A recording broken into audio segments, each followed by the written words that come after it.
Mungkin pria yang kamu lihat di layar ini adalah raksasa terbesar yang pernah bermain basket sepanjang sejarah. Bila kamu sering bermain game streetball bernama N1 di PlayStation 2, kamu mungkin sudah familiar dengan pemain yang satu ini. Tinggi badannya 208 cm, namun yang gila adalah berat badannya, yaitu 225 kg. Wow! Bayangkan saja, kamu disuruh menggendong seorang raksasa dengan berat 225 kg. Sama seperti kamu harus menggendong 2 The Rock di punggung kamu. Sebagai perbandingan, The Rock yang merupakan pegulat yang dianggap sangat besar saja hanya memiliki berat badan 120 kg. Mungkin center terbesar NBA sekarang seperti Dwight Howard, Boban Marjanovic akan bergeser bila bermain post dengan pemain ini. Uniknya, dengan tinggi dan berat seperti itu, ia tergolong lincah serta memiliki ball handling yang sangat hebat. Seperti kombinasi antara Allen Iverson dan Kyrie Irving. Dia adalah Troy Jackson alias Escalade. Kehebatan Troy sebenarnya tak lepas dari pengaruh kakak kandungnya yang mungkin kalian sudah kenal, yaitu Mark Jackson, mantan pemain bintang NBA, pelatih Golden State Warriors tepat sebelum Steve Kerr, dan sekarang menjadi komentator di NBA. Anehnya, tinggi badan Mark Jackson hanya 185 cm dengan berat badan 82 kg. Berbeda jauh dengan adiknya. Namun yang mungkin agak aneh adalah bagaimana bisa seorang dengan berat badan 225 kg bisa punya gaya permainan lincah dan atletis. Troy sudah mencintai dunia basket sejak usianya yang ke-10 tahun.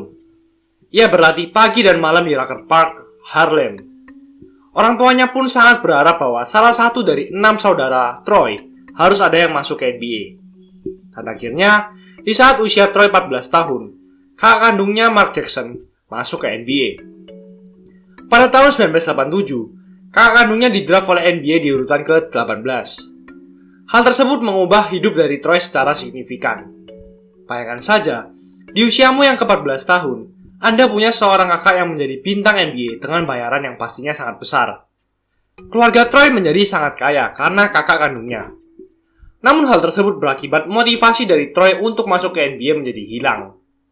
Karena kakaknya sudah berhasil masuk ke NBA, ia tak harus mewujudkan lagi keinginan orang tuanya. Jadi daripada berfokus untuk membentuk badan demi masuk NBA, ia berfokus untuk bermain serta memberi banyak pertunjukan yang bisa dinikmati oleh para fans streetball di Rucker Park. Dan ia pun berhasil. 4 tahun di SMA, ia selalu berfokus bermain di Rucker Park dan tak pernah berniat mengejar NBA. Ia selalu senang membuli pemain-pemain yang ukurannya lebih kecil darinya di lapangan. Dan di tahun-tahun terakhir di masa SMA-nya, akhirnya Troy mencapai puncak berat badannya di angka 225 kg. Anda bayangkan, bila Anda punya berat badan 225 kg dengan tinggi 208 cm, Anda akan sulit duduk di pesawat, Anda akan sulit duduk di kantor, dan Anda akan sulit duduk di bioskop.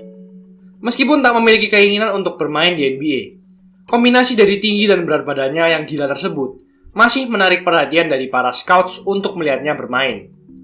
Bukan di pertandingan formal seperti sebuah liga, namun melihatnya bermain di Rucker Park. Kehebatan dan ukuran badannya sempat membuatnya mendapatkan sebuah beasiswa di Wallace Community College, Alabama. Di universitas pertamanya, Troy bersinar dan mendapatkan banyak penghargaan saat tahun keduanya bermain di liga. Karena kehebatannya tersebut, ia kembali ditawarkan beasiswa penuh oleh University of Louisville di bawah pelatih legendaris Denny Crum. Namun, ada syarat yang harus dilewati oleh Troy. Pihak universitas memintanya menurunkan berat badannya. Dan Troy pun terpaksa harus melakukan tersebut, karena bila tidak, ia harus bermain di mana lagi. Saat tahun-tahun terakhirnya di University of Louisville, Troy berhasil menurunkan berat badannya menjadi 165 kg melalui diet ketat. Alhasil, Troy malah tak bisa bermain leluasa seperti di Rucker Park di tim ini. Pola permainan tim ini sangat terstruktur hingga membuat Troy tak bisa melakukan atraksi-atraksi di basket. Dan hal itu terbukti. Produktivitas Troy dalam basket menurun drastis. Ia hanya bermain 20 pertandingan selama 2 tahun di University of Louisville dengan rata-rata 3 poin per game dan 1,6 rebounds per game dari bangku cadangan. Karena sudah tak punya berat badan sebesar dulu, ia hanya menjadi seorang big man rata-rata yang mudah dilewati, serta diajar oleh center-center hebat lainnya. Satu-satunya hal yang ia dapat dari karirnya di University of Louisville hanyalah gelar sarjana komunikasi. Akhirnya setelah lulus, Troy kembali ke jalanan di Rucker Park. Berat badannya pun kembali ke 225 kg. Troy pun diberi kesempatan untuk bermain di tim Harlem Globetrotters. Yap, tim yang dikenal membuat tembakan-tembakan sirkus shot yang sering muncul di YouTube atau explore Instagram kalian. Namun Troy hanya bermain sebentar di tim tersebut, karena yang selanjutnya merekrutnya adalah tim yang tak main-main. Di Rucker Park, ada sebuah perusahaan penjual aksesoris basket yang sedang melakukan tur keliling untuk mempromosikan produknya. Perusahaan tersebut bernama N1. Saat itu, perusahaan N1 masih kecil dan masih melakukan cara-cara apapun untuk mempromosikan produknya. Seperti melalui video game, tur keliling, menjual kaset berisi kompilasi pemain, dan lain-lain. Melihat potensi dari dunia streetball di New York, N1 memanfaatkan hal tersebut sembari berpromosi. Kaset video kompilasi N1 Mixtape Volume 1 bisa Anda beli saat itu bila Anda membeli sebuah aksesoris basket seharga $100 atau sekitar 1,5 juta rupiah sekarang. Dan saat itu, orang-orang sangat ingin membelinya hingga rela mengantri panjang. Sama seperti antri Uniqlo X Kaos kemarin, di mana orang-orang sampai rebutan. N1 juga aktif merekrut pemain-pemain di timnya dari tahun ke tahun, baik untuk bertanding serta dijadikan highlights untuk video kaset.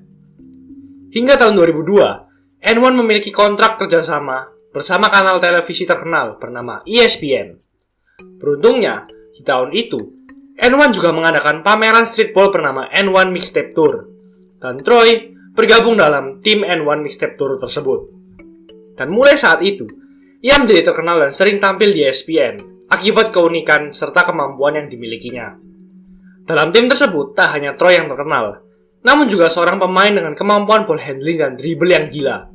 Sekarang ia seorang YouTuber yang mungkin bisa kalian tebak, The Professor.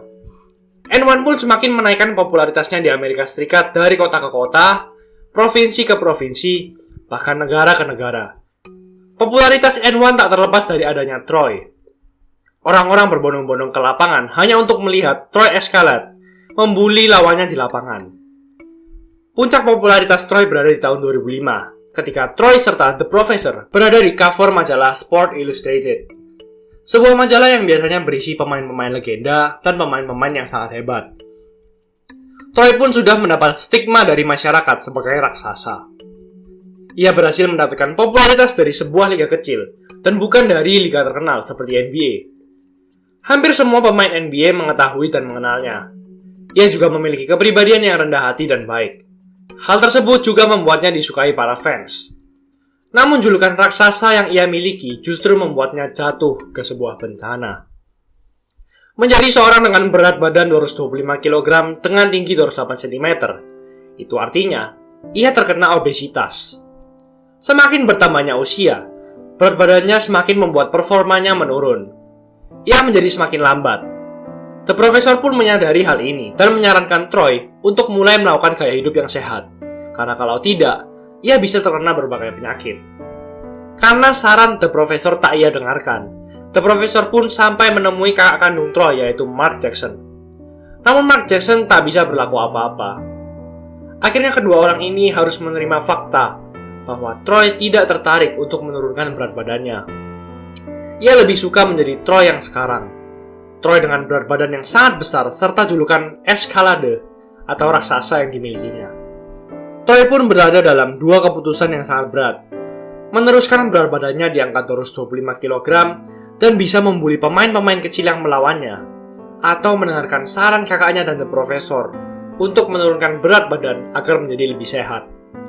Dan akhirnya, Troy membuat keputusannya. Di tahun 2011, tepatnya di usianya yang ke-38, di tengah-tengah ia sedang mempromosikan tur streetball selanjutnya, ia tiba-tiba meninggal. Artinya, Troy berkeputusan untuk tetap meneruskan berat badannya di angka 225 kg saat itu. Troy tetap memutuskan untuk menjadi dirinya sendiri, menjadi diri yang ia sukai, bukan yang orang lain sukai. Kematian Troy membuat semua fans streetball hancur. Ia didiagnosa meninggal karena penyakit jantung. Tampak Troy dalam dunia hiburan olahraga tak akan pernah terlupakan. Dunia kehilangan salah satu pemain berkarakter terbaik serta menghibur terbaik yang pernah ada. Ia adalah pemain hebat yang seharusnya bisa bermain di NBA. Punya talenta, kecepatan, ball handling yang sangat handal. Namun ia telah mengikuti apa yang menjadi kesukaan serta jalannya sendiri, hingga ia meninggal dalam kehormatan. Itulah ulasan mengenai episode kali ini. Jangan lupa like, comment, dan subscribe agar channel ini bisa berkembang dan menghasilkan video menarik lainnya. Thanks for watching. I'll see you in the next video.